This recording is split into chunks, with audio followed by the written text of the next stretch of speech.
सभी साथियों को नमस्कार और उम्मीद है आप सभी अच्छे होंगे। आज के इस वीडियो सेशन में हम लोग डिस्कस करने वाले हैं RRB technician science mock test के 11वें क्लास की। जी हाँ दोस्तों, इससे पीछे के वीडियो सेशन में हम लोगों ने RRB technician science mock test का 10वां क्लास देखा था, जहां पे हम लोगों ने 40 महत्वपूर्ण क्वेश्चन को डिस्कस करा था। दोस्तों आज के इस वीडियो सेशन में भी हम लोग वैसे ही कुछ और महत्वपूर्ण क्वेश्चन की चर्चा कर रहे होंगे, जो आपके आगामी आरआरबी टेक्नीशियन भर्ती परीक्षा के लिए बहुत ही उपयोगी है।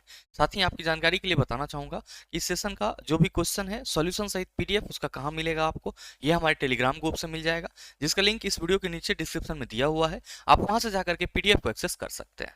बहरहाल आइए अपने सेशन की शुरुआत करते हैं और चलते हैं पहले क्वेश्चन की तरफ। मेरे मित्र, आपका जो पहला क्वेश्चन है आज के इस सेशन का, क्वेश्चन नंबर 1 आपसे पूछा जा रहा है कि रिक्त स्थानों में सबसे उपयुक्त विकल्प भरें। वे पौधे जिनमें पौधे के विभिन्न भाग उपस्थित नहीं होते हैं वे डैश समूह से संबंधित होते हैं।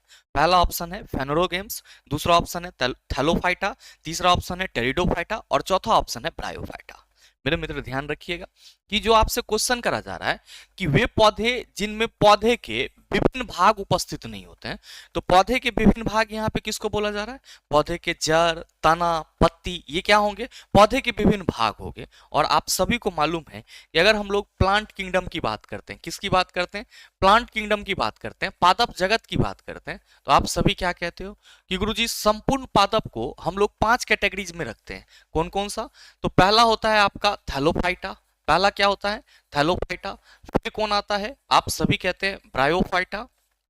इसके बाद कौन आता है? आप सभी कहते हैं सर टेरिडोफाइटा आता है। और कौन आता है? तो आप सभी कहते हैं गुरुजी जिम्नोस्पर्म आ जाता है, जिम्नोस्पर्म। और इसके बाद कौन आता है? आप सभी कहते हैं गुरुजी एंजियोस्पर्म आ जाता है, एंजियोस्पर्म आ जाता है। और नो डाउट आप सबों को मालूम है कि पादपों के इस 5 जगत में जो थैलोफाइटा ग्रुप के पौधे होते हैं सर, ये जड़, जड़, तना, जड़, तना एवं पत्तियों में, जड़, तना एवं पत्तियों में विभाजित नहीं होता है। जड़, तना एवं पत्तियों में विभाजित नहीं होता है। ठीक है, तो जो आपसे सवाल करा जा रहा है कि वे पौधे जिनमें पौधे के विभिन्न भाग उपस्थित नहीं होते हैं, तो आप कहेंगे सर थैलोफाइटा में विभिन्न भाग उपस्थित नहीं होते हैं, इसलिए हमारा सही आंसर ऑप्शन नंबर बी हो जाएगा। याद रखिएगा कि थैलोफाइटा ग्रुप के जो पौधे होते हैं इसका शरीर कैसा होता है? सर शरीर जो है वो थैलस रूप में होता है। किस रूप में? थैलस, यानी कि थैला के जैसा होता है। और इस थैलोफाइटा के अंतर्गत कौन आ जाते हैं? तो आप सभी याद रखेंगे इसके अंतर्गत लाइकेन, लाइकेन और शैवाल आ जाते हैं। कौन आ जाते हैं? लाइकेन और शैवाल आ जाते हैं। ध्यान रखिएगा कि ब्रायोफाइटा की बात करेंगे तो मेरे मित्र ब्रायोफाइटा में भी क्या होता है? तो सर जड़, तना और पत्तियां ये विभाजित नहीं होता है। और ब्रायोफाइटा को क्या बोला जाता है? आप याद रखेंगे एम्फीबियन ऑफ प्लांट किंगडम बोला जाता है। क्या बोला जाता है? एम्फीबियन ऑफ प्लांट किंगडम बोला जाता है।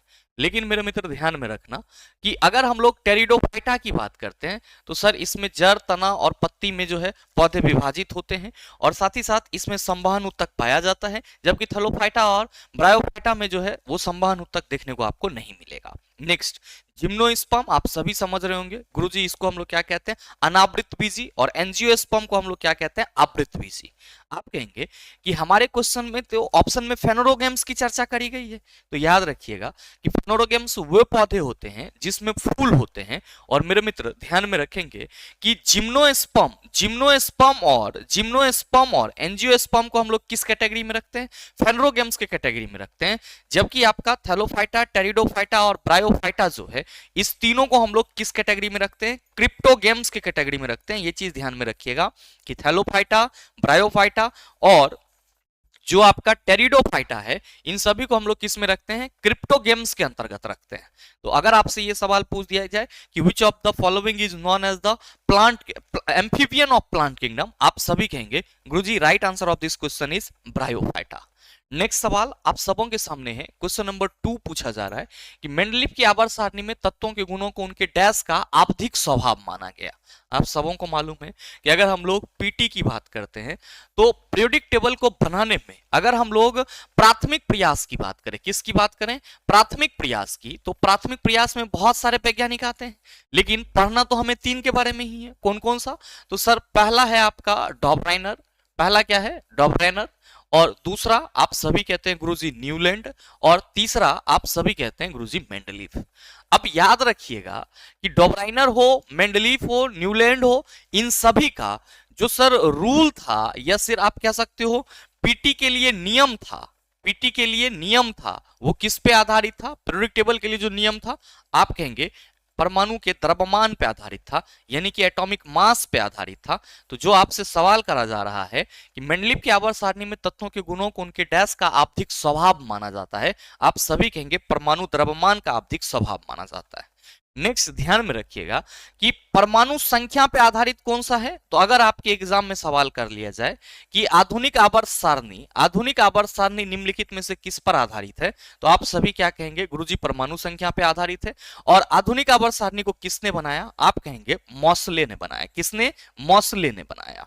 नेक्स्ट सवाल आप सबों के सामने है, क्वेश्चन नंबर 3 पूछा जा रहा है कि जब एक परिपथ में कई प्रतिरोध श्रृंखला में जुड़े हुए होते हैं तो करंट का मान बढ़ता है, कम होता है, आधा हो जाता है, एक ही रहता है। ध्यान में रखिएगा कि प्रतिरोधों के संयोजन के लिए हम लोग दो मेथड अप्लाई करते हैं। पहला कौन सा होता है? तो सर पहला होता है हमारा श्रेणी क्रम, जिसमें बहुत सारे प्रतिरोध क्या होते हैं? आप कहते हैं सर श्रेणी क्रम में जुड़े हुए होते हैं। R1 और R2 किस क्रम में जुड़े हुए हैं? आप कहेंगे श्रेणी क्रम में जुड़े हुए हैं। मेरे मित्र याद रखिएगा कि इससे प्रवाहित जो धारा होगा, प्रवाहित धारा सभी प्रतिरोध में समान होगा। प्रवाहित धारा सभी प्रतिरोध में क्या होगा? आप सभी कहेंगे समान होगा, सभी प्रतिरोध में समान होगा। लेकिन मेरे मित्र ध्यान में रखेंगे कि प्रत्येक प्रतिरोध की विभवांतर क्या होगी? अलग अलग होगी। प्रत्येक आर की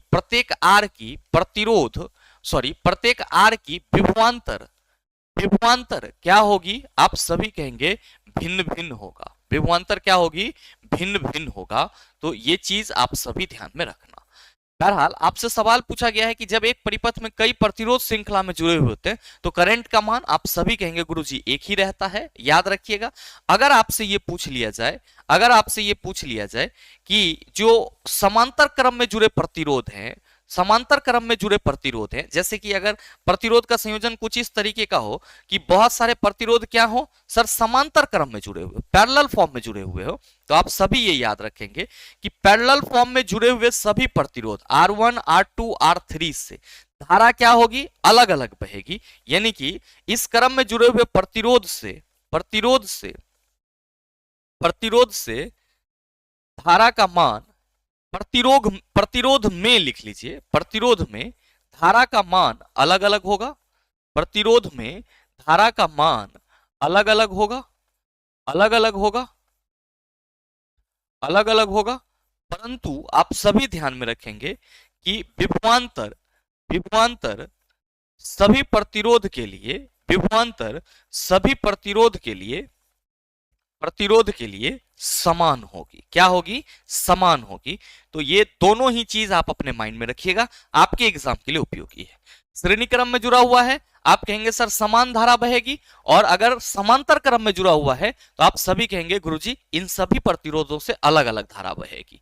नेक्स्ट क्वेश्चन नंबर 4 पूछा जा रहा है कि एक परमाणु में न्यूट्रॉन की संख्या किसके बराबर होती है? एएलपी में पूछा गया था परमाणु की संख्या किसके बराबर होती है, तो आप सभी क्या कहेंगे कि गुरुजी हम सबों को मालूम है कि A equal to P plus N होता है। यानी कि जो परमाणु द्रव्यमान है वो क्या होता है? प्रोटॉन की संख्या प्लस न्यूट्रॉन की संख्या के योग के बराबर होता है। अब आपको यह भी मालूम है कि परमाणु संख्या को Z से रिप्रेजेंट करते हैं, और Z किसके बराबर होता है? प्रोटॉन की संख्या के बराबर। और हम सभी कहते हैं जितना प्रोटॉन होगा उतना ही इलेक्ट्रॉन होगा। तो चला याद रखना कि यहाँ पे P प्लस N कह रहे हो, तो ये P क्या है? आप सभी कहेंगे कि सर परमाणु संख्या प्रोटॉन की संख्या के बराबर होती है, तो हम इसी फॉर्मूला को A equal to Z plus N भी कहते तो कोई दिक्कत नहीं होगा। मेरे मित्र ध्यान रखना कि अब यहीं पे न्यूट्रॉन की संख्या क्या हो जाएगी? A माइनस जेड, जहां पे ये क्या है? आप कहेंगे A परमाणु द्रव्यमान है, एटॉमिक मास है, और Z आप सभी कहेंगे गुरुजी ये परमाणु संख्या है, यानी कि एटॉमिक नंबर है। तो आपसे जो सवाल पूछा जा रहा है कि एक परमाणु में न्यूट्रॉन की संख्या किसके बराबर होती है, आप सभी कहेंगे द्रव्यमान संख्या माइनस परमाणु की संख्या, परमाणु द्रव्यमान माइनस परमाणु संख्या। नेक्स्ट क्वेश्चन नंबर 5 पूछा जा रहा है कि 4 किलोग्राम भार की एक वस्तु क्षैतिज दिशा में 5 मीटर प्रति सेकंड की गति से बढ़ रही है। इसकी गति 10 मीटर प्रति सेकंड तक बढ़ाने के लिए इस पर किया गया कार्य कितना होगा। मेरे मित्र याद रखिएगा कि जब किसी वस्तु का वेग बदल रहा हो तो किया गया कार्य क्या होता है, गतिज ऊर्जा में परिवर्तन के बराबर होता है। लिख लेंगे इसको कि जब जब किसी वस्तु का जब किसी वस्तु का वेग बदल रहा हो, जब किसी वस्तु का वेग बदल रहा हो तो किया गया कार्य किसके बराबर होगा, गतिज ऊर्जा में अंतर के बराबर होगा। गतिज ऊर्जा में अंतर के बराबर होगा। तो हम W equal to half M v2 square minus half M v1 square लिख सकते हैं। आप कहेंगे बिल्कुल, ध्यान देना कि W इक्वल टू अगर हम हाफ कॉमन ले ले और m कॉमन ले ले तो v2 स्क्वायर माइनस आप कहेंगे v1 स्क्वायर हो जाएगा। अब आपके क्वेश्चन में वस्तु का द्रव्यमान 4 किलोग्राम है, जबकि प्रथम आपका जो वेग है वो 5 मीटर है और फिर सर इसकी वेग 10 मीटर प्रति सेकंड हो जा रही है। तो अंतिम वेग हमारा 10 मीटर प्रति सेकंड हुआ। ध्यान दे कि हम यहाँ पे u इक्वल टू क्या लिखे, 5 मीटर पर सेकंड, v इक्वल टू क्या लिखे, 10 मीटर प्रति सेकंड। तो मेरे मित्र W इक्वल टू क्या हो जाएगा, हाफ आपका m कितना है, आप सभी कहेंगे गुरुजी 4 किलोग्राम, तो हाफ इंटू 4 इक्वल टू आपका v2 स्क्वायर। आप सभी कहेंगे, ध्यान दीजिएगा कि यहाँ पे u भी ले सकते हैं या v1 या v2 भी ले सकते हैं। तो चूंकि हम फॉर्मूला v2 स्क्वायर v2 और v1 के रूप में लिख दिए तो इसको आप v1 कहेंगे और इसको आप v2 कहेंगे। तो v2 का स्क्वायर 10 का स्क्वायर कीजिएगा तो आप कहेंगे 100 होगा। अब 5 का स्क्वायर करेंगे क्योंकि प्रथम वेग हमारा 5 मीटर पर सेकंड है तो आप कहेंगे 25 हो जाएगा। मेरे मित्र W equal to half into 4 और ये क्या होगा 100 माइनस 25 75, 2 दूना 4, 75 दूना 150 जूल। तो जो आपसे सवाल करा जा रहा है कि 4 किलोग्राम भार की एक वस्तु क्षैतिज दिशा में 5 मीटर प्रति सेकंड की गति से बढ़ रही है, इसकी गति 10 मीटर प्रति सेकंड तक बढ़ाने के लिए इस पर किया गया कार्य आप सभी कहेंगे गुरुजी 150 जूल होगा। Right answer of this question is option number A. Next question number 6 आपसे पूछा जा रहा है कि सर्च लाइट का परावर्तक कौन सा होता है, परावर्तक सतह कौन सा होता है। तो आप सभी कहेंगे कि गुरुजी ये जो सर्च लाइट है इसका परावर्तक सतह अवतल दर्पण होगा और इस अवतल दर्पण का उपयोग हम लोग कहां पे करते हैं। तो आप सभी कहेंगे गाड़ियों के हेडलाइट में करते हैं। कहां पे करते हैं, गाड़ियों के हेडलाइट में करते हैं, गाड़ियों के हेडलाइट में। अच्छा सर्च लाइट तो हो ही गया, साथ ही साथ ध्यान में रखेंगे कि ईएनटी एवं डेंटिस्ट के द्वारा भी इसका उपयोग किया जाता है। ईएनटी एवं डेंटिस्ट के द्वारा भी क्या किया जाता है सर, इस अवतल दर्पण का उपयोग किया जाता है। उत्तल दर्पण का उपयोग कहां होता है, आप सभी ध्यान में रखेंगे गाड़ियों के पश्च दर्पण के रूप में, ठीक है, या आप कह सकते हो पार्श्व दर्पण के रूप में। यहाँ पे गाड़ियों के साइड मिरर के रूप में कह सकते हो, गाड़ियों के साइड मिरर के रूप में। और साथ ही साथ मेरे मित्र इसी उत्तल दर्पण का उपयोग स्ट्रीट लाइट में भी किया जाता है। ये चीज ध्यान में रखिएगा, स्ट्रीट लाइट में किसका उपयोग किया जाता है, उत्तल दर्पण का उपयोग किया जाता है। जबकि समतल दर्पण का उपयोग कहां पे किया जाता है, तो पेरिस्कोप एवं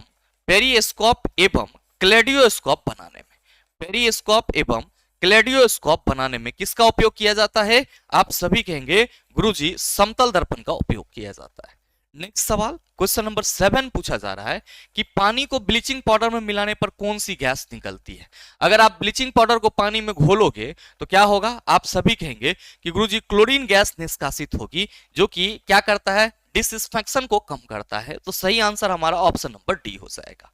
ध्यान में रखिएगा कि जब कोई धातु अम्ल के साथ अभिक्रिया करेगा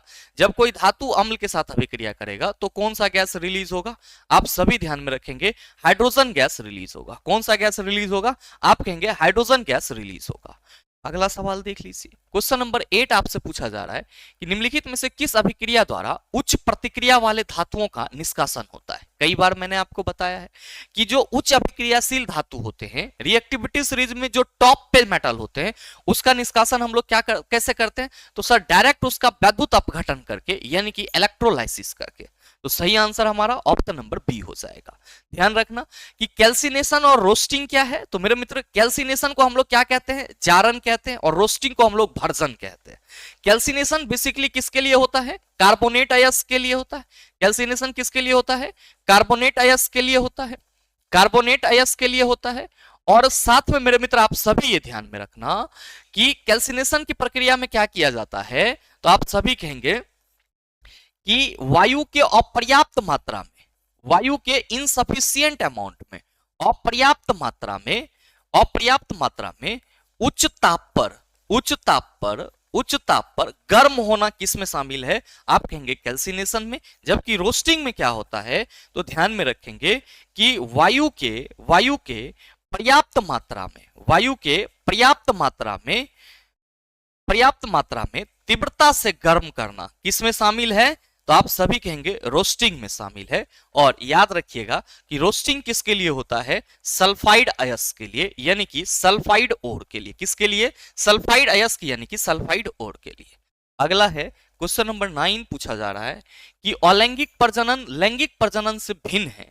अलैंगिक प्रजनन में युग्मक पैदा होते हैं, वंश विविधताओं को दर्शाता है, नए जीव जनक माता पिता के समान होते हैं, युग्मकों के केंद्रों का संलयन होता है।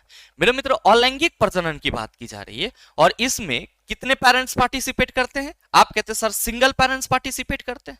अलैंगिक जन्म के थ्रू जो नए जीव पैदा होते हैं वो सर मूल रूप से माता पिता के समान ही होते हैं, या आप कह सकते हो अपने पेरेंट्स के समान ही होते हैं। इसलिए अलैंगिक जनन में हमें विविधता कम देखने को मिलती है। क्यों, क्योंकि सर इसमें सिंगल पेरेंट्स पार्टिसिपेट करेगा और जो जीव उत्पन्न होगा सर उस जीव की जो प्रॉपर्टीज होगी वो पेरेंट्स के जैसा होगा। जबकि सर सेक्सुअल रिप्रोडक्शन में डबल पेरेंट्स की जरूरत होती है और वहां पे जो जीव उत्पन्न होते हैं उसमें हमें अलैंगिक जनन के बजाय या अपेक्षा ज्यादा विविधता देखने को मिलती है। तो सवाल आपसे यही है कि अलैंगिक प्रजनन लैंगिक प्रजनन से भिन्न है। अलैंगिक प्रजनन में युग्मक पैदा होते हैं, आप कहेंगे सिंगल पेरेंट्स है तो इसमें कोई युग्मक की बात ही नहीं करेंगे, यहाँ पे वंश विविधता का कोई चर्चा नहीं होगा, नए जीव जनक माता पिता के समान होते हैं। इसीलिए हम लोग क्या कहते हैं कि अलैंगिक प्रजनन लैंगिक प्रजनन से भिन्न है। जबकि मेरे मित्र लैंगिक प्रजनन में क्या होता है, जो नए जीव होते हैं उसकी कुछ प्रॉपर्टीज जो है वो क्या होती है, माता पिता से भिन्न होती है और कुछ प्रॉपर्टीज माता पिता के समान होती है। नेक्स्ट क्वेश्चन नंबर 10 आपसे पूछा जा रहा है कि बहुत ही लॉलीपॉप सा सवाल कि उस धातु का नाम बताइए जिसे आसानी से चाकू से काटा जा सकता है। और इस सवाल का आंसर आप सभी देंगे नीचे कमेंट करके, आपके कमेंट का इंतजार रहेगा। बहरहाल अगला सवाल क्वेश्चन नंबर 11 आपसे पूछा जा रहा है कि रेनवियर के नोड सूक्ष्म रिक्त स्थान होते हैं जो डैश में पाया जाता है, माइलिनीकृत एक्सोन, ऑस्टियोब्लास्ट, ग्रंथि कोशिका, कॉन्ड्रोब्लास्ट। क्या होगा इसका आंसर, ध्यान दीजिएगा कि यहाँ पे रेनवियर के नोड्स की बात की जा रही है। और याद कीजिए जब मैंने आपको तंत्रिका तंत्र के बारे में बताया था और हम लोग न्यूरॉन सेल की बात करते हैं तो आप सभी क्या कहते हैं कि गुरुजी जो हमारा तंत्रिका तंत्र होता है, जो हमारा तंत्रिका तंत्र होता है वो न्यूरॉन से बना होता है। और न्यूरॉन की संरचनात्मक इकाई को हम लोग, न्यूरॉन की क्रियात्मक और संरचनात्मक इकाई, तंत्रिका तंत्र के संरचनात्मक और क्रियात्मक इकाई को हम लोग क्या कहते हैं, आप सभी कहेंगे गुरुजी न्यूरॉन कहते हैं। अब मेरे मित्र इसमें क्या होता है, आप कहते हैं गुरुजी एक केंद्रक होता है और इसके साथ कुछ इस तरीके की संरचनाएं होती है और फिर ये यहाँ पे क्या होते हैं सर, कई अलग अलग भाग में टूटे हुए रहते हैं। अब मेरे मित्र ध्यान रखेंगे कि इसमें आपको कुछ संरचनाएं ऐसी भी दिखाई पड़ती है जो इस तरह की होती है, जो इस तरह की होती है, और आप सभी क्या कहेंगे कि गुरुजी ये तो हमारा न्यूरॉन हो जाएगा। ध्यान रखिएगा ये जो आप देख रहे हैं इसको हम लोग क्या बोलते हैं, डेंड्राइट्स बोलते हैं। क्या बोलते हैं, डेंड्राइट्स बोलते हैं। और मेरे मित्र ये पूरी संरचना क्या कहलाती है, सेल बॉडी या फिर साइटोस्टॉम कहलाती है। और ये क्या है, आप सभी कहेंगे गुरुजी केंद्रक है, यानी कि न्यूक्लियस है। मेरे मित्र इसमें जो एक लंबी डेंड्राइट होती है, जो आपका लंबी डेंड्राइट है, इसको हम लोग क्या बोलते हैं, एक्सोन बोलते हैं। क्या बोलते हैं, एक्सोन बोलते हैं। और मेरे मित्र याद रखिएगा कि यहाँ पे जो आपको एक मतलब संरचना उजली उजली सी संरचना दिखाई पड़ती है इसको हम लोग माइलिन सिथ बोलते हैं। क्या बोलते हैं, माइलिन सिथ, जिसका काम क्या होता है सर, एक्सोन को प्रोटेक्ट करना। और इस माइलिन सिथ एक्सोन में जो ये कटा कटा हुआ हिस्सा देख रहे हैं, ये वाला हिस्सा, इसी को हम लोग क्या बोलते हैं, रेनवियर का नोड्स बोलते हैं। क्या बोलते हैं, रेनवियर का नोड्स बोलते हैं। तो जो आपसे सवाल करा जा रहा है कि रेनवियर के नोड्स सूक्ष्म रिक्त स्थान होते हैं जो डैश में पाए जाते हैं, आप कहेंगे माइलिनीकृत एक्सोन में। तो आपका सही आंसर ऑप्शन नंबर ए हो जाएगा। ऑस्टियोब्लास्ट आप सभी कहेंगे अस्थि कोशिका, ग्लैंडुलर ग्लैंड सेल तो सर ये किसी ग्रंथि में पाई जाएगी, और कॉन्ड्रोब्लास्ट तो मेरे मित्र याद रखिएगा कि कार्टिलेज के निर्माण में कौन मदद करता है, ये कॉन्ड्रोब्लास्ट मदद करता है। कौन? कॉन्ड्रोब्लास्ट मदद करता है। नेक्स्ट क्वेश्चन नंबर 12 आपसे पूछा जा रहा है कि इनमें से कौन सा एक सेप्रोट्रॉप है। सेप्रोट्रॉप मतलब क्या हुआ सर? सेप्रोट्रॉप का मतलब हुआ मृत जीवी। क्या हुआ? मृत जीवी, यानी कि वैसा जीव जो अपना पोषण किसी सड़े गले या आप कह सकते हो किसी मृत जीव जंतु से प्राप्त करता है, क्या कहलाता है? सेप्रोट्रॉप कहलाता है। और मेरे मित्र मशरूम जो कि क्या है, आप कहेंगे सर ये कवक के अंतर्गत आता है, और ये क्या कहलाता है? आप कहते हैं सेप्रोट्रॉपिक मोड ऑफ न्यूट्रिशन वाले कहलाते हैं। अगर हम पुरुष की बात करेंगे तो पुरुष किस न्यूट्रिशन में आएगा? होलोजोइक न्यूट्रिशन में आएगा। किस में आएगा? होलोजोइक न्यूट्रिशन में आएगा। ये चीज ध्यान में रखिएगा। अगला क्वेश्चन नंबर 13 पूछा जा रहा है कि मानवों में उत्सर्जन तंत्र के सही अनुक्रमित क्रम की पहचान कीजिए। उत्सर्जन तंत्र ऐसा तंत्र जो हमारे शरीर से वेस्टेज मटेरियल को क्या करता है? बाहर करता है। और नो डाउट आप सबों को मालूम है कि अगर हम लोग अपने शरीर में किसकी बात करते हैं? अगर हम लोग अपने शरीर में उत्सर्जन तंत्र की बात करते हैं तो उत्सर्जन तंत्र की संरचना कुछ इस तरीके का दिखाई पड़ती है। यह हमारा क्या है? आप सभी कहते हैं गुरुजी किडनी, जिसको हम लोग ब्रिक भी कहते हैं। ये हमारा आप सभी कहते हैं मूत्रवाहिनी, और ये क्या है? आप सभी कहते हैं मूत्राशय। और मेरे मित्र ये क्या है? आप कहेंगे मूत्रमार्ग। ध्यान में रखना कि आपके बॉडी में जो कुछ भी फिल्टर्ड होती है वो किडनी के सहारे होता है, और मेरे मित्र जो फिल्ट्रेशन होती है, यानी कि फिल्ट्रेशन के दौरान जो यूरिन का निर्माण होता है, वो यूरिन इस मूत्र वाहिनी के थ्रू कहां आता है? मूत्राशय में आता है, और फिर ये बॉडी से बाहर मूत्र मार्ग के थ्रू हो जाता है, यूरेथ्रा के थ्रू हो जाता है। तो आपसे सवाल है कि मानवों में उत्सर्जन तंत्र के सही अनुक्रम की पहचान कीजिए। तो पहला आपका ब्रिक आएगा किडनी, फिर मूत्रवाहिनी, फिर मूत्राशय और फिर मूत्रमार्ग। मेरे मित्र ध्यान देना, आप देख सकते हो कि पहले ऑप्शन में है आपका ब्रिक, दूसरे ऑप्शन में मूत्रवाहिनी, मूत्राशय और मूत्रमार्ग। ये सही क्रम ठीक है आपका। फिर दूसरे ऑप्शन में ब्रिक, मूत्राशय, ब्रिक के बाद सीधे मूत्राशय नहीं, मूत्रवाहिनी का भी होना जरूरी है, और ब्रिक, मूत्रवाहिनी और मूत्रमार्ग, मूत्रवाहिनी के बाद मूत्राशय आएगा, ये भी नहीं होगा। ब्रिक, मूत्रमार्ग, मूत्रवाहिनी और मूत्राशय। आप सभी कहेंगे कि गुरुजी ये मूत्रमार्ग ब्रिक के बाद कैसे आ जाएगा? तो राइट आंसर आपका कौन लेके जाएगा? ऑप्शन नंबर ए लेके जाएगा। नेक्स्ट क्वेश्चन नंबर 14 पूछा जा रहा है कि बेकिंग सोडा का उपयोग सामान्यतः डैश में नहीं किया जाता, प्रति अम्ल के रूप में, अग्निशामकों के रूप में, बेकिंग पाउडर के रूप में, विसंक्रमक के रूप में। क्या कहिएगा कि ये जो गुरुजी बेकिंग सोडा है, इसका नेचर बेसिक जैसा होता है, क्षारीय होता है, और इसका उपयोग हम लोग किस में करते हैं? एंटासिड में करते हैं। प्रति अम्ल को क्या बोलते हैं? एंटासिड। ये वैसे पदार्थ होते हैं, या आप कह सकते हो कि ये वैसा मेडिसिन है जो हमारे बॉडी में या हमारे पेट में अम्लीयता को कम करता है। और मेरे मित्र अगर हम लोग एंटासिड की बात करते हैं तो एंटासिड में हम लोग बेकिंग सोडा एक घरेलू उपचार के रूप में तो यूज करते हैं। साथ ही साथ मेरे मित्र मिल्क ऑफ मैग्नीशिया का हम लोग कहां इस्तेमाल करते हैं? आप कहेंगे एंटासिड के रूप में करते हैं। और मेरे मित्र आजकल एल्यूमिनियम हाइड्रोक्साइड का भी उपयोग किस रूप में करा जाने लगा है? आप सभी कहेंगे गुरुजी एंटासिड के रूप में किया जाने लगा है। मेरे मित्र अग्निशामक यानी कि सोडा एसिड फायर एक्सटिंग्यूशर में किसका उपयोग किया जाता है? तो आप सभी कहेंगे गुरुजी सोडा एसिड फायर एक्सटिंग्यूशर में बेकिंग सोडा बोले तो NaHCO3 एवं तनु सल्फ्यूरिक अम्ल का उपयोग किया जाता है, तनु H2SO4 अम्ल का उपयोग किया जाता है। तो आप कहेंगे बेकिंग सोडा का उपयोग अग्निशामक में भी होता है। अब बेकिंग पाउडर, तो मेरे मित्र बेकिंग पाउडर जो होते हैं, आप सभी ध्यान में रखेंगे कि बेकिंग पाउडर जो होते हैं ये क्या होते हैं? तो सर ये बेकिंग सोडा और टार्टरिक एसिड का मिश्रण होता है। बेकिंग सोडा और टार्टरिक एसिड का मिश्रण होता है। और मेरे मित्र डिइंफेक्शन के रूप में हम लोग कॉमनली किसका उपयोग करते हैं? आप कहते हैं ब्लीचिंग पाउडर का। बेकिंग सोडा का उपयोग नहीं किया जाता है। तो जो आपसे सवाल पूछा जा रहा है कि बेकिंग सोडा का उपयोग सामान्यतः डैश में नहीं किया जाता है, आप सभी कहेंगे विसंक्रामक यानी कि एज अ डिसइंफेक्टेंट के रूप में सर बेकिंग सोडा का उपयोग नहीं किया जाता है।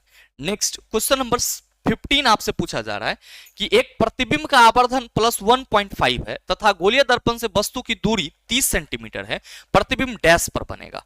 कोई प्रतिबिंब का आवर्धन प्लस 1.5 है तो आवर्धन प्लस में है तो आप कहेंगे प्रतिबिंब काल्पनिक बन रही है। अब आपसे सवाल करा जा रहा है कि अगर गोलीय दर्पण से वस्तु की दूरी 30 सेंटीमीटर है, प्रतिबिंब कहां बनेगा? क्या कहिएगा कि मैग्निफिकेशन का वैल्यू प्लस 1.5 दिया हुआ है, वस्तु की दूरी माइनस 30 सेंटीमीटर दी हुई है, हमसे पूछा जा रहा है प्रतिबिंब कहां बनेगा। हम सबों को मालूम है दर्पण के लिए जो प्रतिबिंब, दर्पण के लिए जो हमारा आवर्धन होगा वो m equal to minus v बटा u हो जाएगा। अब मेरे मित्र m आपका 1.5 है, माइनस साइन रहेगा ही, v आपको निकालना है, u आपका माइनस 30 है, ये माइनस इसके साथ कैंसिल होगा और v इक्वल टू आप कहेंगे 30 इंटू 1.5, पॉइंट हटा दीजिए, आप सभी कहेंगे नीचे 10 हो जाएगा, आप कहिएगा कि v इक्वल टू हमारा 45 सेंटीमीटर हो गया। मेरे मित्र आप सभी देख पा रहे हैं कि चूंकि प्रतिबिंब जो है वो आपका काल्पनिक है तो जाहिर सी बात है कि प्रतिबिंब कितना दूरी पे बन रहा है? 45 सेंटीमीटर की दूरी पर। और काल्पनिक प्रतिबिंब कहां बनेगा? आप कहेंगे गुरुजी दर्पण के पीछे बनेगा। तो सवाल आपसे करा जा रहा है कि एक प्रतिबिंब का आवर्धन प्लस 1.5 है तथा गोलीय दर्पण से वस्तु की दूरी 30 सेंटीमीटर है, प्रतिबिंब डैश पर बनेगा। आप कहेंगे दर्पण के पीछे 45 सेंटीमीटर की दूरी पर बनेगा, इसीलिए सही आंसर कौन लेके जाएगा? ऑप्शन नंबर ए लेके जाएगा। नेक्स्ट क्वेश्चन नंबर 16 पूछा जा रहा है कि पादप कोशिकाओं में कोशिका भित्ति क्यों पाई जाती है? मेरे मित्र आप सबों को मालूम है कि all the plant cell content cell wall which are made up of cellulose. आपका ये जो कोशिका भित्ति होता है, ये कोशिका भित्ति होता है, ये किससे बना होता है? आप सभी कहते हैं गुरुजी सेलुलोज से बना होता है। किससे बना होता है? सेलुलोज से बना होता है। तो आपसे ये पूछा जा रहा है कि पादपों की कोशिका भित्ति सर सेलुलोज से क्यों बनी होती है? इसलिए बनी होती है कि पादप जो है वो ठंडी, गर्मी, बरसात हर एक सिचुएशन में कहां रहता है? सर बाहर में रहता है, यानी कि आप कह सकते हो हमारे घरों से बाहर रहता है। और मेरे मित्र चूंकि पादपों को, पौधों को अपने मौसम के हर एक सिचुएशन को झेलना पड़ता है, इसीलिए भगवान ने क्या करा है सर, इसके जो सेल हैं उसको चारों तरफ एक कोशिका भित्ति से घेर दिया है और ये कोशिका भित्ति पादपों को बाह्य पर्यावरण के जो अलग अलग फैक्टर्स हैं जो उसके सेल को प्रभावित करते हैं उससे बचाता है। और साथ ही साथ कोशिका भित्ति पादपों को कठोरता प्रदान करता है और साथ ही साथ मैकेनिकल सपोर्ट भी देता है। तो जो आपसे कहा जा रहा है कि पादप कोशिका में कोशिका भित्ति क्यों पाई जाती है, पहला ऑप्शन है क्योंकि कोशिका भित्ति विभिन्न पर्यावरणीय कारकों से पादपों की रक्षा करता है, ये बात बिल्कुल सही है। दूसरा है क्योंकि पादप कोशिकाएं सजीव है, नहीं मेरे मित्र ये इसका मतलब नहीं हुआ। कोशिका भित्ति इसलिए है पादप में क्योंकि वो हमारे खुले पर्यावरण में रहेंगे और खुले पर्यावरण में बहुत सारे फैक्टर उसको प्रभावित करेंगे। तो विभिन्न पर्यावरणीय कारकों से पादप कोशिकाओं की रक्षा कौन करता है? कोशिका भित्ति करता है। दूसरा है क्योंकि पादप कोशिकाओं में कोशिका झिल्ली नहीं होते हैं, मेरे मित्र बिल्कुल होता है सेल मेम्ब्रेन। अब है नेक्स्ट क्योंकि प्रकाश संश्लेषण के लिए इसकी आवश्यकता होती है, प्रकाश संश्लेषण में इसकी कोई आवश्यकता नहीं होती है। तो सीधा सा आंसर आपका क्या हो जाएगा? ऑप्शन नंबर ए हो जाएगा। नेक्स्ट क्वेश्चन नंबर 17 आपसे पूछा जा रहा है कि दी गई अभिक्रिया में निम्न में से किसका अपचयन हो रहा है? ध्यान रखिएगा अपचयन की बात की जा रही है, यानी कि रिडक्शन की बात की जा रही है। और आप सबों को मालूम है कि रिडक्शन के केस में क्या होगा? आप सभी कहेंगे रिडक्शन के केस में ऑक्सीजन निकलेगा, ऑक्सीजन क्या होगा? O2 निकलेगा, O2 निकलेगा, जबकि मेरे मित्र हाइड्रोजन क्या होगा? आप कहेंगे जुड़ेगा। क्या देख रहे हैं कि अभिक्रिया जिंक ऑक्साइड और कार्बन के बीच हो रही है और जिंक ऑक्साइड से ऑक्सीजन निकलकर कार्बन के साथ जुड़ करके कार्बन मोनोऑक्साइड बन रहा है। तो हम सभी क्या कहेंगे कि गुरुजी यहाँ पे रिडक्शन जिंक ऑक्साइड का हो रहा है, इसीलिए सही आंसर हमारा ऑप्शन नंबर ए हो जाएगा। नेक्स्ट क्वेश्चन नंबर 18 आपसे पूछा जा रहा है कि दो प्रतिरोध R1 और R2 समांतर क्रम में संयोजित है, उनका तुल्य प्रतिरोध ज्ञात कीजिए। बताइए ये सवाल आपसे ना बनेगा, आप कहेंगे गुरुजी आपने इतना बार इस फॉर्मूला पे सवाल बनाया है कि हमें इसका कोई कंसेप्ट नहीं चाहिए, सीधा आंसर R1 इंटू R2 बटा R1 प्लस R2। हमेशा ध्यान में रखिएगा कि जब दो प्रतिरोध समांतर क्रम में जुड़े हुए हो, दो प्रतिरोध यहां पे मैं लिख दे रहा हूं सर, जब दो प्रतिरोध समांतर क्रम में जुड़े हो, जब दो प्रतिरोध समांतर क्रम में जुड़े हो तो तुल्य प्रतिरोध Rp कितना होगा? आप सभी याद रखना R1 इंटू R2 बटा R1 प्लस R2। अगला सवाल देख लीजिए, क्वेश्चन नंबर 19 पूछा जा रहा है कि निम्न में से किसे कोशिका की ऊर्जा मुद्रा कहते हैं? मेरे मित्र ये होमवर्क क्वेश्चन है और आप सभी नीचे कमेंट करके जरूर बताइएगा, आपके कमेंट का इंतजार रहेगा। पीछे के कई सेशन में मैंने सर इस पे चर्चा करा है और मैं जानना चाह रहा हूं कि आप सभी एक्टिव हैं या नहीं है। बहरहाल अगला सवाल आपके लिए है क्वेश्चन नंबर 20 कि मनुष्यों में लिंग निर्धारण का एक फ्लो चार्ट नीचे दिखाया गया है। इससे निकाले जा सकने वाले कुछ निष्कर्ष विकल्पों में दिए गए हैं, गलत विकल्प का चयन कीजिए। मेरे मित्र मनुष्य में लिंग निर्धारण किस तरह से होता है इसके लिए एक फ्लो चार्ट यहाँ पे दिया गया है और आपको इन चारों ऑप्शन में से गलत विकल्प का चयन करना है। ध्यान दीजिएगा कि यहाँ पे जो दर्शाया जा रहा है वो मेल को दर्शाया जा रहा है और मेरे मित्र यहाँ पे जो दर्शाया जा रहा है ये किसको, फीमेल को दर्शाया जा रहा है। और आपको मालूम है कि मेल में आपका एक्स और वाई 2 क्रोमोसोम होता है, जबकि फीमेल में केवल और केवल एक्स क्रोमोसोम होता है। और मेरे मित्र आपसे यह सवाल पूछा जा रहा है कि जो आपका लिंग निर्धारण होगा आप सभी क्या कहेंगे कि गुरुजी अगर एक्स और वाई एक दूसरे के साथ डिफ्यूज करती है तो लड़का होगा, और अगर एक्स और एक्स एक दूसरे के साथ डिफ्यूज करती है तो फिर लड़की होगा। आप सबों को मालूम है कि मनुष्यों में लिंग निर्धारण के लिए पिता का गुणसूत्र जिम्मेदार होता है। सर माता का गुणसूत्र से केवल और केवल एक्स क्रोमोसोम मिलता है। चूंकि फीमेल के बॉडी में सिर्फ और सिर्फ एक्स और एक्स क्रोमोसोम होते हैं तो सर किसी भी बच्चे को एक्स क्रोमोसोम उसके माता से मिलता है। अब अगर पिता से भी एक्स क्रोमोसोम मिल गया तो सर बच्चा जो है वो लड़की होगा, और अगर पिता से वाई क्रोमोसोम मिला तो जो बेबी होगा वो क्या होगा, आप कहेंगे लड़का होगा। तो सवाल आपके ऑप्शन में कहा जा रहा है कि सभी बच्चों में एक्स गुणसूत्र उनकी मां से वंशागत होती है, बिल्कुल सही है। महिला संतति का लिंग निर्धारण करती है, बिल्कुल गलत है।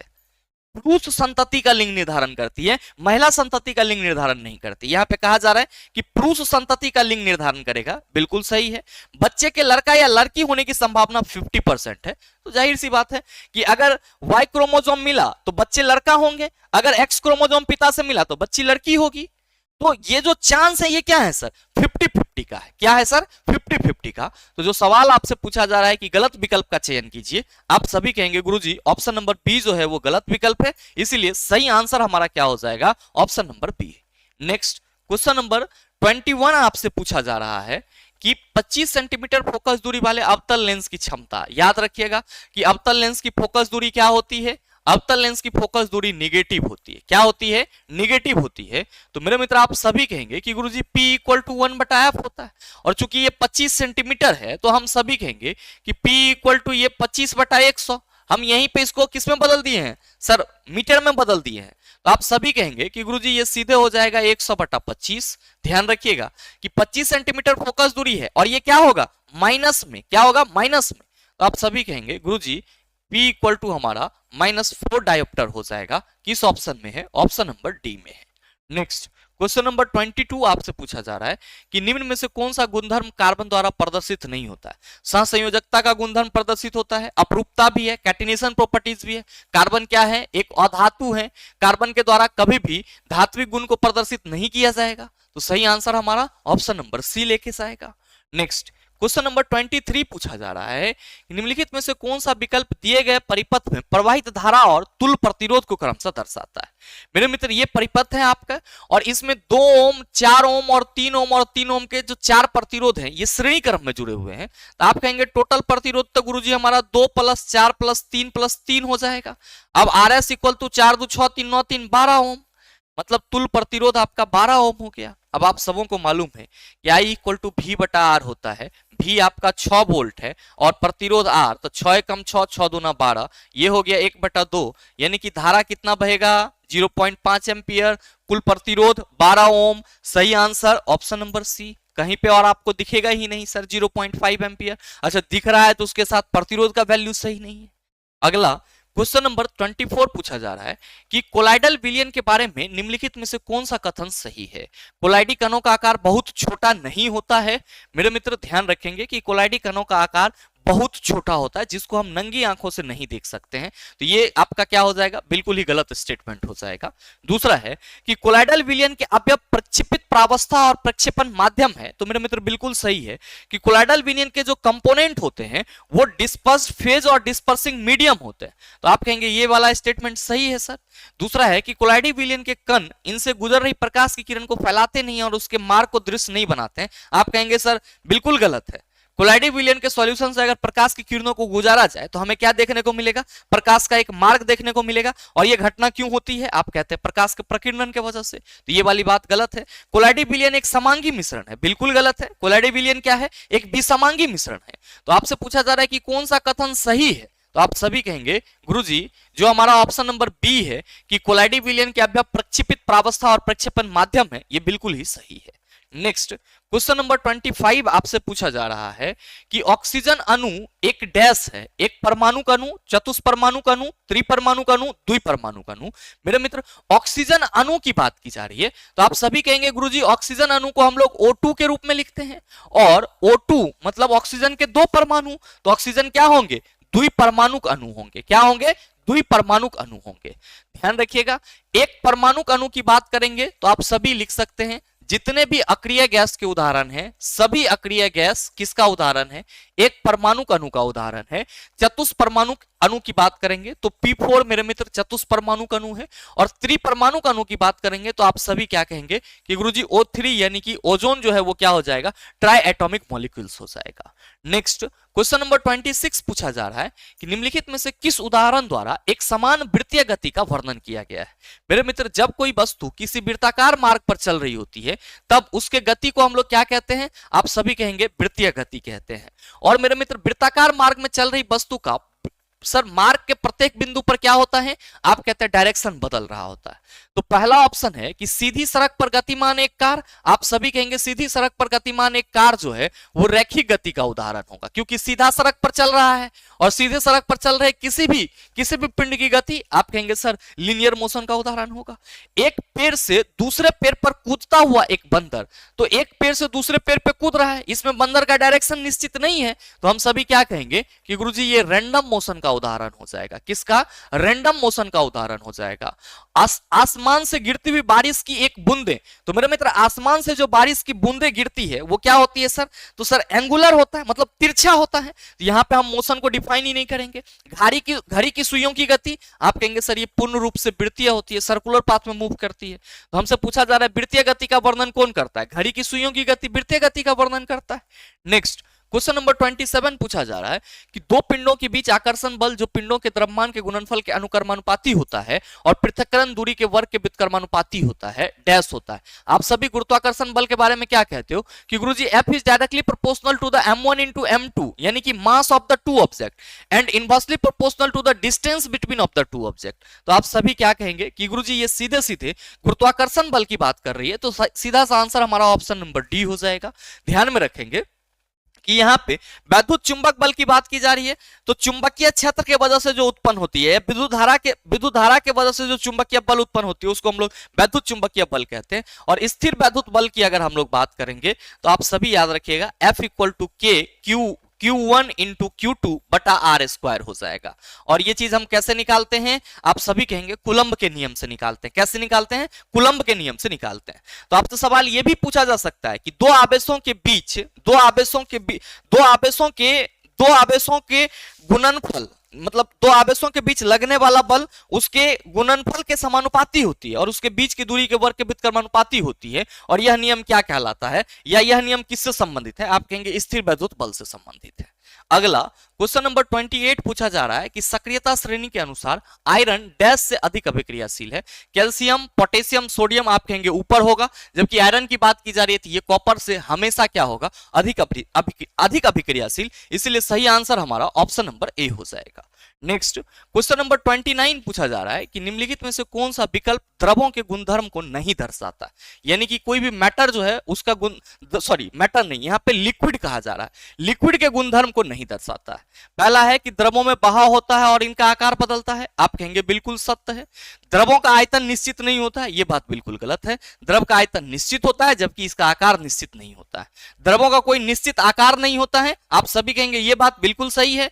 फिर है द्रव जिस पात्र में रखे जाते हैं वो उसी का आकार ले लेता है, ये भी बात बिल्कुल सही है। तो द्रवों के गुणधर्म को नहीं दर्शाता है। आप सभी कहेंगे द्रवों का आयतन निश्चित नहीं होता है, ये द्रवों के गुणधर्म को नहीं दर्शाता है। हम सबों को मालूम है कि द्रवों में बहाव की प्रवृत्ति होती है, द्रवों का आकार निश्चित नहीं होता परंतु आयतन निश्चित होता है। द्रव के कणों के बीच में अंतराण्विक आकर्षण बल ठोस की अपेक्षा कम होता है। सर अंतराण्विक स्थान ठोस की अपेक्षा ज्यादा होता है। सर द्रवों के जो द्रव जो है उसमें सर फ्लूइडिटी की प्रॉपर्टीज होती है, बहाव का गुण होता है। ये सब के सब क्या है सर? लिक्विड की प्रॉपर्टीज है। अगला सवाल है क्वेश्चन नंबर 30 पूछा जा रहा है कि निम्नलिखित में से कौन सा संयोजन अभिक्रिया का एक उदाहरण नहीं है? हाइड्रोजन और ऑक्सीजन से जल का निर्माण, आप कहेंगे बिल्कुल हाइड्रोजन और ऑक्सीजन से H2 और O2 जब आपस में अभिक्रिया करेगा तो H2O, और ये एक सिंगल प्रोडक्ट है, इसीलिए हम कहेंगे कि जो हमारा हाइड्रोजन और ऑक्सीजन से जल का निर्माण है वो किसका उदाहरण है? संयोजन अभिक्रिया का उदाहरण है। प्राकृतिक गैस का जलना ये भी संयोजन अभिक्रिया का उदाहरण है, क्योंकि मेरे मित्र प्राकृतिक गैस यानी कि मीथेन अगर ऑक्सीजन की उपस्थिति में जलेगा तो आप सभी कहेंगे सर उष्मा निकलेगा। साथ ही मेरे मित्र कैल्शियम ऑक्साइड जल के साथ तीव्रता से अभिक्रिया करके बुझा हुआ चूना बनाती है। कैल्शियम ऑक्साइड अगर H2O के साथ अभिक्रिया करेगी तो कैल्शियम हाइड्रोक्साइड बनाएगा, CaOH होल 2 बनाएगा, ये भी बात बिल्कुल सही है। सिल्वर क्लोराइड सूरज के प्रकाश में धूसर हो जाता है, तो चिल्ला जब AgCl सनलाइट की उपस्थिति में जब हम लोग इसको लाते हैं तो ये सर सिल्वर और क्लोरीन में टूट जाता है। तो ये क्या है? आप सभी कहेंगे फोटोलाइटिकल डिकम्पोजिशन। प्रत्येक चीज में दो पदार्थ आपस में जुड़ करके एक सिंगल प्रोडक्ट बना रहे हैं, लेकिन यहां पे मेरे मित्र क्या हो रहा है? एक बड़ा सा अणु टूट करके दो छोटे छोटे अणु का निर्माण कर रहा है। तो आपसे पूछा जा रहा है कि निम्नलिखित में से कौन सा संयोजन अभिक्रिया का एक उदाहरण नहीं है? आप सभी कहेंगे गुरुजी option number D is the right answer of this question. Silver chloride सूर्य के प्रकाश में धूसर हो जाता है, ये संयोजन अभिक्रिया का उदाहरण नहीं है। किसका उदाहरण है सर? प्रकाशीय विघटन अभिक्रिया का उदाहरण है, फोटोलाइटिकल डिकम्पोजिशन रिएक्शन का उदाहरण है। नेक्स्ट क्वेश्चन नंबर 31 पूछा जा रहा है कि किसी दिए गए गोलीय दर्पण के वक्रता केंद्र और ध्रुव को जोड़ने वाली रेखा को क्या कहा जाता है? आप सभी कहेंगे मुख अक्ष कहा जाता है। मान लो कि ये गोलीय दर्पण है और ये इसका ध्रुव है और ये इसका वक्रता केंद्र है, तब पीसी क्या कहलाता है? आप सभी कहेंगे गुरुजी मुख अक्ष कहलाता है। क्या कहलाता है? मुख अक्ष। साथ ही ये पीसी क्या है? आप सभी याद रखना, वक्रता त्रिज्या है। क्या है? वक्रता त्रिज्या। अब यहीं पे एक पॉइंट डाल देते, ये क्या होगा? आप कहेंगे गुरुजी ये मुख फोकस हो जाएगा।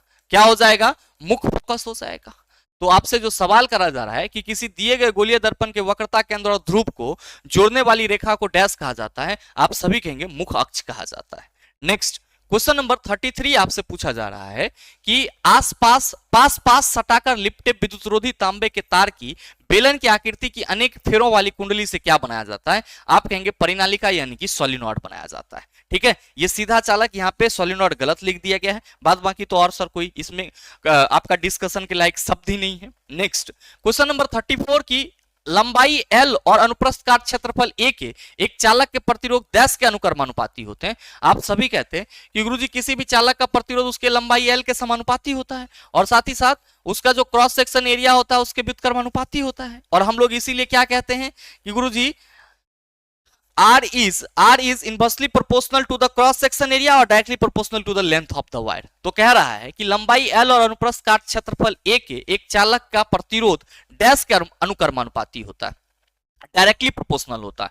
तो आप सभी क्या कहेंगे कि गुरुजी L स्क्वायर तो नहीं होगा और A भी नहीं होगा, A बटा L भी नहीं होगा, क्या होगा? L बटा A। तो सही आंसर हमारा ऑप्शन नंबर ए हो जाएगा। नेक्स्ट क्वेश्चन नंबर 35 पूछा जा रहा है कि विभिन्न कोशिकांग जैसे सूत्रकणिका, राइबोसोम आदि मिलकर जीवन की मूलभूत इकाई का निर्माण करते हैं और उसे क्या कहा जाता है? आप सभी कहेंगे कोशिका कहा जाता है। क्या कहा जाता है? कोशिका। और मेरे मित्र ये कोशिका जीवन की, लाइफ की संरचनात्मक और क्रियात्मक इकाई कहलाती है। विभिन्न कोशिकाएं आपस में जुड़ करके क्या करती है? उत्तक का निर्माण करती है और बहुत सारे उत्तक आपस में जुड़ करके अंग का निर्माण करते हैं और बहुत सारे अंग आपस में जुड़ करके अंगतंत्र का निर्माण करते हैं और बहुत सारे अंगतंत्र आप कहेंगे जीव का निर्माण करते हैं। नेक्स्ट क्वेश्चन नंबर 36 पूछा जा रहा है कि निम्नलिखित पदार्थों में से कौन सा, यहाँ पे पदार्थ होगा, चला पदार्थ लिख दिया गया है, कौन सा पदार्थ कोशिकाओं की रसधानियों में जमा नहीं होता है? याद रखिएगा मेरे मित्र, इसके लिए एनसीईआरटी का ये कंक्लूजन, अगर हम लोग पादप कोशिका के रसधानी की बात करते हैं, पादप कोशिका के रसधानी की बात करते हैं तो एनसीईआरटी कह रहा है कि पादप कोशिकाओं की रसधानी में कोशिका द्रव भरा रहता है और यह कोशिका को अस्फीति तथा कठोरता प्रदान करती है। पौधे के लिए आवश्यक बहुत से पदार्थ रसधानी में स्थित होते हैं, और ये आवश्यक पदार्थ कौन कौन से हैं? तो सर अमीनो अम्ल, फिर है आपका शर्करा, और फिर है विभिन्न कार्बनिक अम्ल तथा कुछ प्रोटीन। तो मेरे मित्र, जो आपसे सवाल करा जा रहा है कि निम्नलिखित पदार्थ में से कौन सा पदार्थ कोशिकाओं की राजधानी में जमा नहीं होता है, तो सर प्रोटीन की चर्चा एनसीईआरटी में किया गया है, शर्करा की चर्चा किया गया है, अमीनो एसिड की किया गया है, लेकिन खनिज लवण नहीं है। तो हम सभी क्या कहेंगे गुरुजी? Right answer of this question is option number A, कि पादप कोशिका राजधानी में खनिज लवण जमा नहीं होता है। अगला क्वेश्चन नंबर 37 पूछा जा रहा है कि सही कथन का चयन कीजिए। परागन यानी कि पॉलिनेशन, परागन को हम लोग क्या कहते हैं? याद रखिएगा, पॉलिनेशन कहते हैं। परागन को पॉलिनेशन कहते हैं। कह रहा है कि परागन की प्रक्रिया में परागकणों को पुंकेसर से वर्तिकाग्र तक हस्तांतरित किया जाता है। ध्यान में रखेंगे कि पॉलिनेशन का मतलब क्या होता है कि जो फूल का मेल गैमेट्स है वो कहां जाए? सर फीमेल गैमेट्स के पास जाए। तो फूल का मेल गैमेट्स कहां पे होता है? आप सभी कहते हैं परागकोश में। क्या बोलते हैं फूल के मेल गैमेट्स को? परागकण। तो परागकण पुंकेसर से कहां पे चला जाए? सर वर्तिकाग्र यानी कि स्त्री के सर के वर्तिकाग्र पर चला जाए। तो इस प्रक्रिया को हम लोग परागन यानी कि पॉलिनेशन कहते हैं। अब है कि परागन परागकणों का अंकुरन है? बिल्कुल नहीं है। परागन फूलों में कीट का आना है? बिल्कुल नहीं है। परागन बीजांड में परागनलिका की वृद्धि है? बिल्कुल नहीं। तो मेरे मित्र, सही कथन आपका आप कहेंगे ऑप्शन नंबर ए हो जाएगा। नेक्स्ट क्वेश्चन नंबर 38 आपसे पूछा जा रहा है, निम्नलिखित में से किसका पीएच मान सबसे कम होता है? पहला ऑप्शन है जठर रस, फिर है नींबू, फिर है रुधिर, मिल्क ऑफ मैग्नीशिया। आप कहेंगे कि गुरुजी ब्लड की बात करेंगे तो 7.4 लेते हैं। मिल्क ऑफ मैग्नीशिया सर ये हमारा बेसिक नेचर का होता है, तो इसका पीएच वैल्यू जो है वो ज्यादा ही होगा।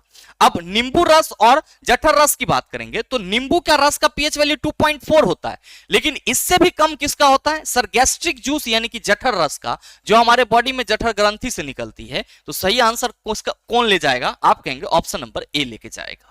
नेक्स्ट क्वेश्चन नंबर 39 पूछा जा रहा है कि किसी पिंड पर लगने वाले 10 न्यूटन बल के परिणाम स्वरूप बल की दिशा में 2 मीटर का विस्थापन होता है। तो आप कहेंगे गुरुजी कार्य पूछा जा रहा है, W = Fs हो जाएगा। F आपका 10, विस्थापन कितना? 2, तो ये हो जाएगा आपका 20 joule. Right answer of this question is option number D. Next question number 40 पूछा जा रहा है कि मलेरिया परजीवी किस प्रकार का अलैंगिक जनन दर्शाता है? मैंने आपको कई बार बताया है कि जब हम लोग मलेरियल परजीवी मलेरियल पैरासाइट की बात करते हैं तो मलेरियल पैरासाइट में क्या होता है? सर बहुविखंडन की प्रोसेस होती है, यानी कि एक सेल से बहुत सारे सेल का निर्माण होता है और इसको हम लोग मल्टीपल फ्यूजन कहते हैं। तो मलेरियल परजीवी सर किस प्रकार का अलैंगिक जनन दर्शाता है? आप कहेंगे बहुविखंडन।